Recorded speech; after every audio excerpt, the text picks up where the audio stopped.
Hello and welcome back, guys. You are gaming with me, Brothgar, and today I've got some more Planet Coaster action for you. Now this is my latest placeable ride. I call it the Orion 8, and as you can see right here, it is a cloud runner roller coaster using linear synchronous motors to build up a lot of speed right there, and it's designed all in a sci-fi theme here. One of the major things that I've done is I've replaced all of the structural pieces that you would have had normally to support a roller coaster with these sci-fi floating pods, and also created a very large roller coaster station down there that is also pretty cool as well. So I'll be getting into a whole time lapse of that and going into detail of how I came up with this whole roller coaster, but it was inspired by the latest, I don't know, I've seen a lot of really cool stuff on the Steam Workshop of sci-fi creations, but I also recently saw the latest Star Wars movie, so I'm like, you know what? It's time. It's time to make a sci-fi themed roller coaster, and it's time to do it in a very big way. So this is what I've done here. As you can see, it's pretty cool. I think it's one of my favorite roller coasters and probably one of my favorite themes to build in thus far. I mean, I've liked the snow so far. That's why I kind of built it in this snow biome right here. But I'm a big fan of the sci-fi roller coasters, plus the idea of having potentially a floating city, and then you have to come up with some sort of reason to actually support these roller coasters that might be way up in the sky, and I think this is a pretty cool way of doing it right there. So let's go ahead and take a larger view of what I've created here, and this is it. So obviously we saw the whole ride right there, the whole track, and the station down here is enormous. It's kind of themed like it's a big old spaceship of some sort, but it's actually kind of like a space station a little bit more, or maybe like a spaceship without its wings, but I'm not 100% sure. I kind of just jumped into it. This is my first time ever using these more scenery and building elements together, and it's also my first time working in the sci-fi theme, so this is what I came up with. And as you can see, I think it turned out really cool, although it did take a long time. Total time to actually build this entire roller coaster from start to finish was about 3.5 hours. And that made for a very long time lapse right here. But as we can see, we get into the inside here. They obviously see the outside, some turrets and whatnot.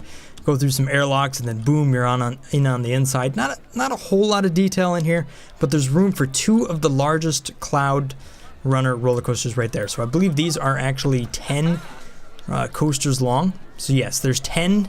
And then there's number of trains too. So probably your biggest challenge with this roller coaster being placing it in your park is feeding it with enough people. I mean, this thing will consume the amount of people. It'll push them through, which also means this thing makes the money. Makes the money in a big, big way. I've actually seen the potential monthly income be over 10,000. It's gone up to 11,000 at one point here. And you can see right here, this is just my test park, and I'm having a hard time getting enough people to actually queue up the line right here, which you can do whatever you want. I decided to leave that open for you guys, depending on what you needed to actually place it in your park. So, you know, sometimes people include shops and whatnot to make it happen, but anyhow, that's what I've done right there. Let's jump into the time lapse, and I'm going to get into more detail with the rest of the design here and how I came up with everything. Alright, so here we are on the time lapse, and as you can see here, I started off with the station nice high up in the air, and then I started actually building on the building itself. Like I was just building a normal building, putting down some of those metal walls right there. Now I worked specifically within the sci-fi theme, nothing extra, nothing more, just all within the sci-fi theme here, and a lot of what I was doing really early on was just trying to find ways to fit building pieces together. The major things you saw right there is the gates that I put down real early on, and then also putting down, or what are those things called? Whatever the hole pieces. I believe that was like a hole 2 and the other one's a hole 5. And that actually built the body of the station quite a bit. So that was actually pretty easy. You can see the blocks are really cool. I'm a big fan of the blocks in the sci-fi theme, and that's why I enjoyed building on it so much as I did. Put a little bit of a cockpit right there over the sort of first zone where you exit from. I thought that was kind of cool. Added a little something to it, then added some body pieces, some more hull pieces up there that I put side by side just to kind of make it look a bit more like a spaceship. Now over here on the sides, I wanted to create some sort of, I don't know, vent income or make it look purposeful. I had to figure out something to put there. So I ended up putting down those angled pieces right there and ended up going with the grate. Now the grate seemed like it was a pretty good idea.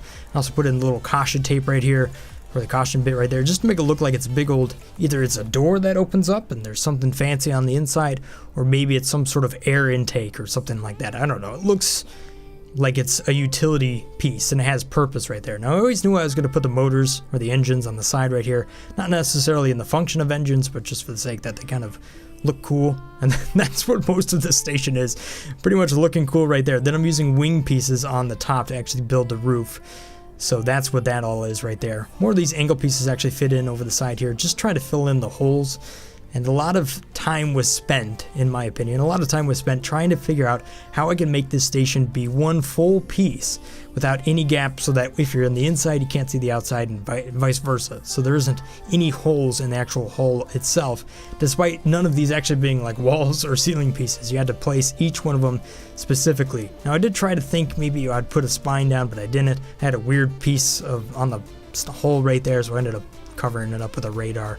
I think it turned out pretty good. On the back, I obviously wanted to do something a little bit different, so I went with these little, I don't know, energy cylinders that fit in right there, and then created some wing pieces right there. About 3 different wings, and if you push them back a little bit deeper than some of the other pieces right there, it creates a pretty cool layer that you can go ahead and put in right there.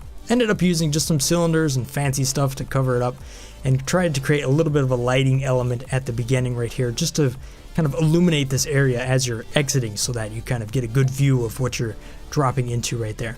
Had some open spaces I needed to cover up right there, so found that piece, I don't know what it is, but just added texture on the inside just to give it a little bit more purpose and a little bit more detail as we're looking around on the inside there. If you're, for that rare moment, we're actually going to be on the inside, but obviously that isn't going to be a big deal. So that's pretty much the station right there as it is. If you want to put it more in the snow biome, you might want to go ahead and throw some snow on the top right there. And I would kind of finish off the touch in this case. Obviously, I had to add a little bit to the bottom right there because you could see all the different rails that the station itself creates. I wasn't able to make those go away. I did try, but they just stuck right there. So I ended up just creating this angled piece right there. And if you pattern those out so that they overlap just a little bit, it creates one solid piece as opposed to having several pieces right there. And then you made that a blueprint and shoved it into the ground. At this point, I was moving on to the actual track itself, as you know, pretty obvious right there. And that hill, even though it isn't very big, it is quite fast. Like we were talking about, it get up to about 84 miles an hour, and that's pretty cool right there. It actually goes over the top of the hill at about 30 some miles an hour because you're using those linear synchronous motors to lift it into the air. Even though they're all the way scaled as fast as they can go, they only go up to about 30 some miles an hour when actually going up that steep hill. Now, the thing I'm doing right here is I'm doing a lot of reverse banking on all of these corners as I'm designing it right here, keeping a keen eye on the excitement rating as I'm designing this whole roller coaster, because I'm creating it around the idea of, you know, wherever the slower pieces are, because I know it's going to be a big roller coaster. I wanted it to be a big roller coaster to have time enough to actually fit 2 roller coasters on it, that I would have enough air time. So I was keeping the eye on the excitement right there. Now at this point, as you can see, there's going to be the supports in the background, but I wanted to do something different than just the supports because we have the technology, so why not? So I decided to do something absolutely crazy, and you know, I don't know, I had a vision for it previously, and I decided I'm going to go with it, even though it took an extra hour to design this whole thing. So what I did is created these roller coaster support tracks and placed them about every other support right here. Now these are just vertical ones, and after a little while of creating the vertical ones, I found that where the track is more angled, especially when this roller coaster is as wide as it is, I needed to go back and actually create some more pieces that weren't just vertical pieces, so that they fit the contour of the track a little bit more. So I ended up creating one here that's 30 degrees offset, and then I ended up also creating another one that is going to be inverse, so for the idea that you could potentially use it upside down, and that's what this is right here. This one doesn't fit quite as closely as the other pieces, obviously, because the engines are down there. It might fit better on a more narrow roller coaster rather than these sort of, you know, the winged roller coasters, just because you don't want those engines to actually interfere with the roller coaster itself. That's where the limit is right there. So I went ahead and placed these down, and I think that added a nice touch to this roller coaster. But all in all, that's what it took to make the Orion 8. Alright, so let's give this coaster a ride. So right off the bat here, we're going to start off with a triggered event where we open up that gate, and there's a little bit of steam there. You can't quite see it, but right off the bat, we're into the linear synchronous motors that are going to lift me up the hill at over 30 miles an hour. So that's where we build up some speed, and then we go into the drop here and really step it up a notch. Now, the first element here is a banana roll to the right. And I've sized this appropriately so that I get some nice excitement out of that. We're then going to go back up and slow down a little bit, but we're going to use some reverse banking. Just like I've done on my last roller coaster, decided to do that a little bit more here, because that just brings up the excitement rating that much more. Again, a little bit more of that reverse banking right there, and what I call a fakey corkscrew to the right. So that's corkscrew to the right, but then it exits the same way.